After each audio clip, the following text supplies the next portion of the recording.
প্রিয় মুসলিম ভাই বোনেরা, আমি কোনোদিন বলি নাই যে আপনারা আমার বক্তব্য শোনেন, কিন্তু আজকে বলবো 2টা মিনিট আপনারা যদি ইসলামকে ভালোবেসে থাকেন আমার এই কথাগুলো শুনবেন, তাহলে আগামী ইসলামের জন্য আমার এই কথাগুলো ইনশাল্লাহ অনেক উপকৃত হবে আমি মনে করছি। দেখেন, পুরো পৃথিবীতে পশ্চিমারা কুফফাররা কেন নারীদের সমান অধিকার নিশ্চিত করতে চায়? কেন আপনারা জানেন?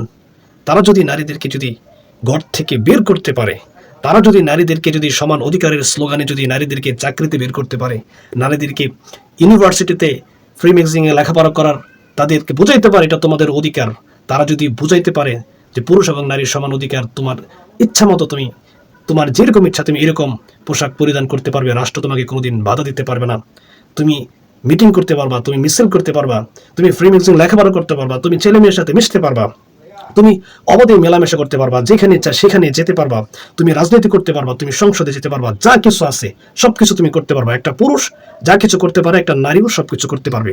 এইগুলো পশ্চিমারা কেন এত তৎপর? তারা কেন মুসলিম দেশগুলোর ভিতরে এগুলো ঢুকিয়ে দিতে চায়? কেন জানেন?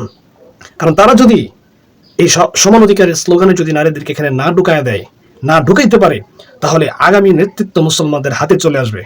আর যদি তারা এগুলো ঢুকাইতে পারে, তারা এই কথা জানে যে একটা ফ্রি মিক্সিং মেয়ের গর্ভ থেকে, একটা বেহায়া মেয়ের গর্ভ থেকে, একটা বেপর্দা মেয়ের গর্ভ থেকে একটা শুটিং করে এরকম একটা বেপর্দা নষ্ট মেয়ের গর্ভ থেকে কোনোদিন খালিদ বিন ওয়ালিদের জন্ম হতে পারবে না।